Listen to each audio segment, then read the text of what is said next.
Hello, Tinkers and Gamers. It's Momentary Genius back with a video. I didn't anticipate putting out another video this week, but I had to respond to a video put out by CatBoxDani. Yeah, we're dropping names. We're dropping names. She put out a video that was pointing out some differences, criticisms of World Tanks console and comparing it to the PC version. And for the most part, I absolutely agree with her. She's right. Cold War mode penetration makes absolutely no damn sense. But she said something that it shouldn't have gone under my skin, but it was such like an elitist unicum statement that I had to respond. I couldn't let it go. Her jiggle physics just couldn't distract me enough from this. It was the fact that she had the audacity to say that the T95E3 is boring. A tank that, as you can see here, there's a couple occasions where on the move, I'm going to be, like with almost laser precision, hitting tanks while on the move. This is not a boring tank. You could say it's a well-balanced tank. Hell, it's so well-balanced, it's damn near OP. Some people do call it OP. I, for one, think it's a seal clubber with training wheels, because you get this for free when you complete the training.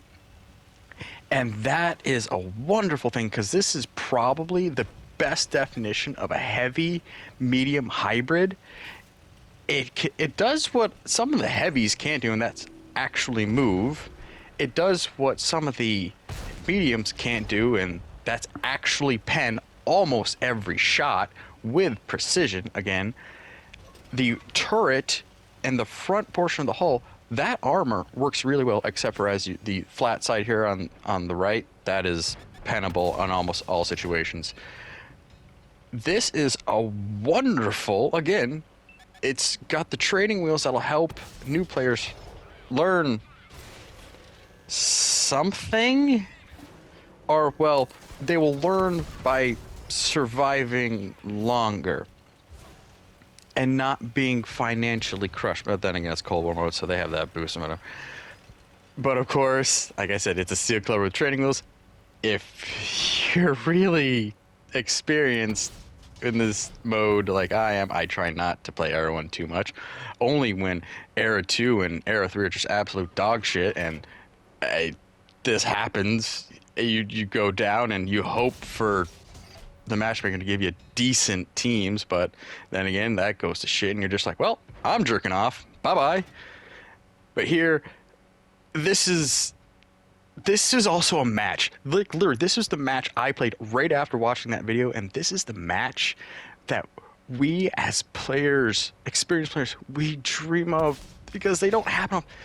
This is where, for once, both light tanks on opposite sides do their jobs really well. They are distracting. They are scouting.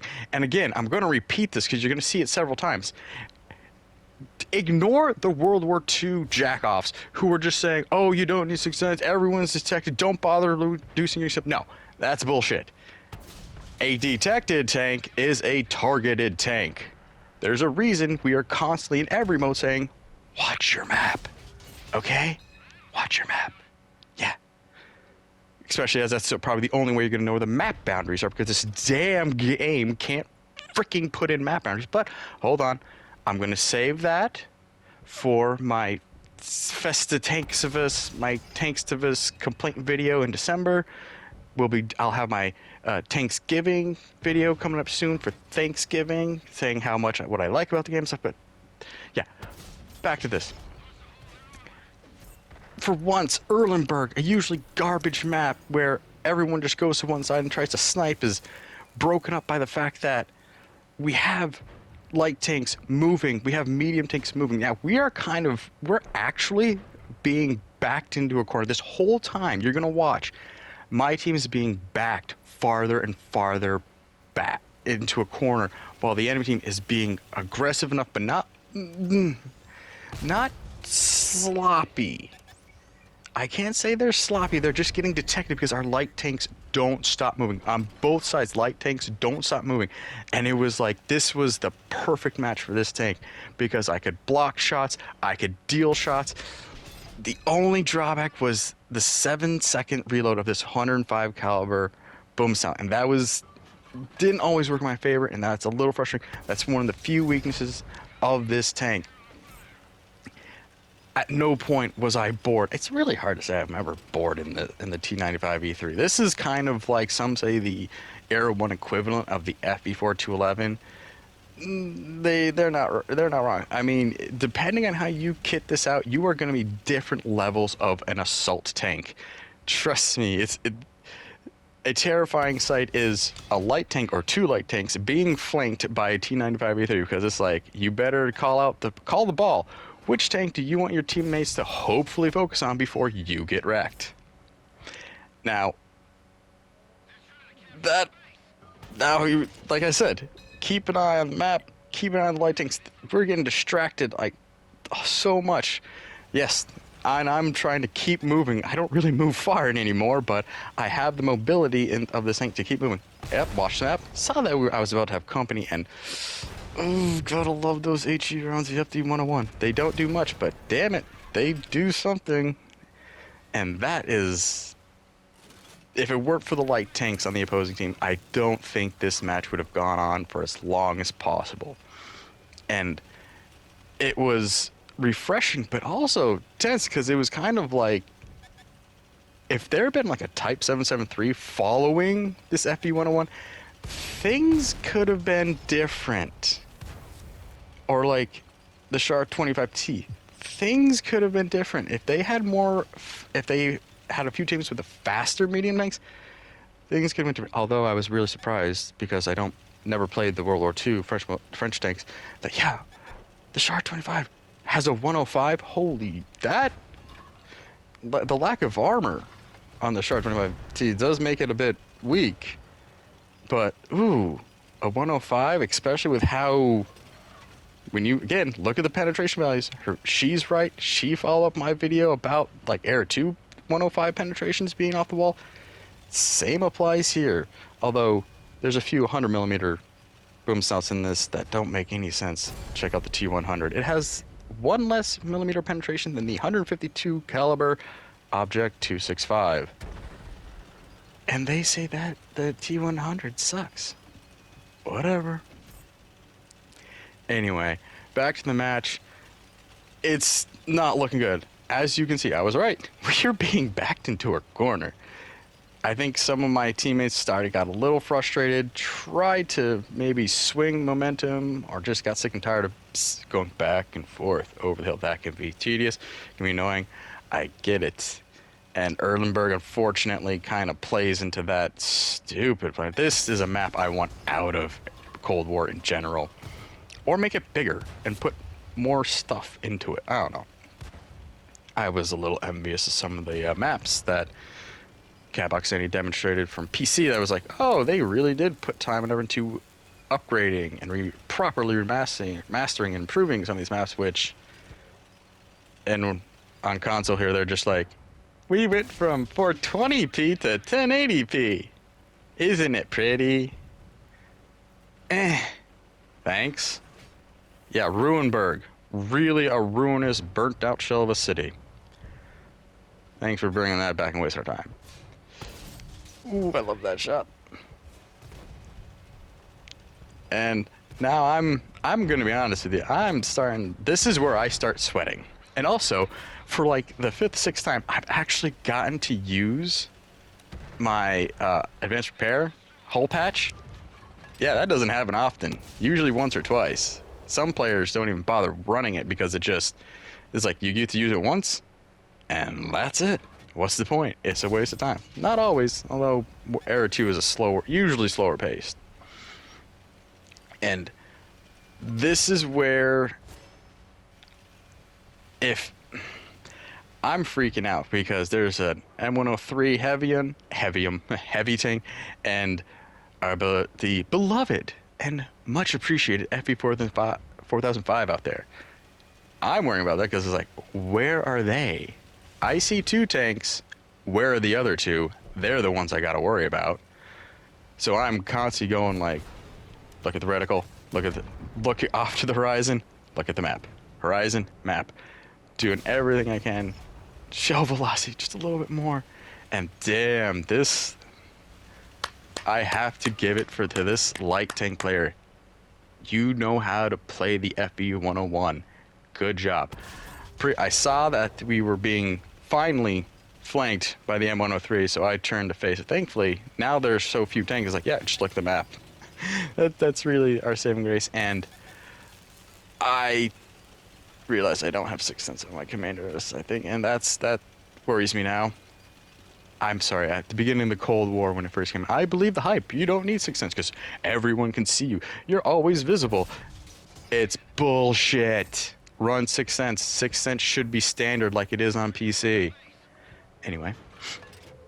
Oh, I'm running out of ammo. That's freaking me out too. This is the first time in Era 1 where I'm like, oh shit. I'm running out of ammo. I'm doing a lot of damage. I'm also missing a few more shots than I really wish. And thank you to those wonderful HE rounds. You killed my spotter. That plays that now I can't detect a jack, and that actually almost cost me the match here coming up. As I creep back over, I'm like, all right, I know you're over here on 103. Where are you? Come on, pop up. You're a heavy tank. You have poor concealability. I should be slightly better. All right, I'm targeted. I don't have 6th Sense. Like, that Muppet, son of a bitch. Where are you? Oh yeah, I don't have the visibility. I want to say, there you are. Woohoo! Heat. Suck it. And yeah, ridgeline to ridgeline, and my teammates aren't on full health, so none of us can be brave enough to charge in, take the hits, cause a distraction, and deal the damage. You know, that whole focus fire. We're all pretty close to 1 to 2 shots, and that's not fun. Especially as I like how this heavy one goes away for a little bit and then comes back. If ever there was a platoon mate, that's the kind of platoon mate you want. And of course, I realize here I have a WZ-111 as my heavy tank. Oh, great shot. Finally got that light tank out. Yeah. Oh, my confidence now is still not good. That FE 4005 is out there. The M103. Oh, shit. Here we go. Thank God we catch a break.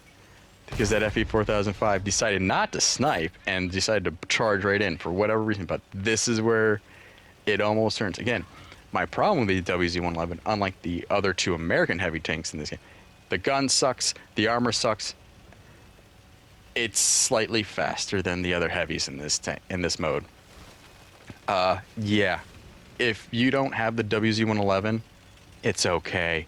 It makes silver, but it works best with a full commander. There's no way you can say it's OP. You have to be a skilled player to make that tank work. It's not like the T95E3 where it will work for you and it will help, and it has the T95E3 will, if you make mistakes, it can kind of cover for you with its armor. That, oh, you went around that corner vest. Oh, thank God they auto-aim, then bounce off your turret. Here I am covering. Whoever pinged, I know what I'm doing. All right, I'm this whole time I'm like, I gotta keep eyes on this M103. I can't detect it, so I've got to keep visual contact with it. So that's why I was like trying to kind of peek over that hill. And now, here we go with, oh great, yeah, let's side scrape here. And now it's like, all right, 1 hit, I've got to bait that shot. As long as there's a shot, there we go. Heat through that top of that turret. Oh, thank God for the T95E3's accuracy, armor, mobility. Not a boring tank at all. It cannot be called boring. This is not boring. This is, again, the best way to describe the T95E3 is a seal clubbing tank with training wheels. And if you like this rant, and if you don't think the T95E3 is boring, if you do, comment, tell me what you like or dislike about it. Like and subscribe if you like these out of nowhere rant videos that kind of just have to highlight both the greatness and weaknesses of this game. I will link that video to CatBoxDani's video because she, aside from this one little bit, is right about her criticisms of Cold War mode and World War II mode, and is rightful and does right by comparing it to PC. Like, there's a lot where console is just falling behind compared to its sister games and just free-to-play multiplayer games in general.